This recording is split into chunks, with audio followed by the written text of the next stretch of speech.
ఏమీ లేదండి. నిజంగా స్టిల్ నో మీకు చెప్పనా, నిన్నటి వరకు కూడా నా చేతిలో 10,000 కూడా లేవు. స్టిల్ నేను ఒకటే ఒప్పందం చేసుకున్నాను. ఏంటో తెలుసండి, కార్యము ప్రారంభించినది నీవే ప్రభా, కార్యము ముగించేవాడువు కూడా నీవే. ఎందుకు సంఖ్య చెప్పానో తెలుసా?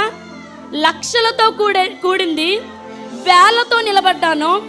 దేవుడు ఇప్పటికీ కూడా నిండి పొంగి ఆశీర్వాదాన్ని దేవుడిచ్చాడు. ఏ రోజు కూడా సంఘానికి నేను ఒకటే చెప్తాను, లేదు అనే మాట మీ నోట రాకూడదు. దేవుడున్నాడు. మనం ఆయన యందు విశ్వాసం ఉంచితే, నమ్మితే ఆయన మహిమను చూడగలుగుతాం. ఆమేన్. ఒకటి, నేను ఇక్కడ ప్రసంగం చేయడానికి నించోలేదు. అభిషక్తులు నోట మాట కూడా నేను ఆయన పదము కూడా నేను చెప్పలేనటువంటి అభిషేకం కలిగిన దైవజనులు ఇక్కడ అందరూ ఉన్నారు. వారి ముందు నిలబడే అంత అర్హత నాకు లేదు, దేవుని కృప మాత్రమే. కానీ ఒకటే చెప్తున్నానండి, ఎలాంటి పరిస్థితుల్లోనైనా దేవుని నమ్మితే ఇంత గొప్ప కార్యములు చూడగలుగుతాం. డబ్బులుండి చేయడం గొప్ప కాదండి, దేవుణ్ణి కలిగి ఉండి చేయండి, సమస్తము జరుగుతుంది. ఆమెన్. దేవునికి మహిమ కలుగును గాక. ఎలాగైతే ప్రార్థించానో, ప్రభా ఈ మందిరము కట్టబడుతున్నప్పుడు విశ్వాసులందరిలో విశ్వాసము సమకూర్చబడాలని పునాదేశం అందరికీ అనుమానమే. ఇందాక శివగారు చెప్పారు కదా, ఏమో అనుకుంటానే ఉన్నారు. గోడలు కట్టబడిపోయినాయి.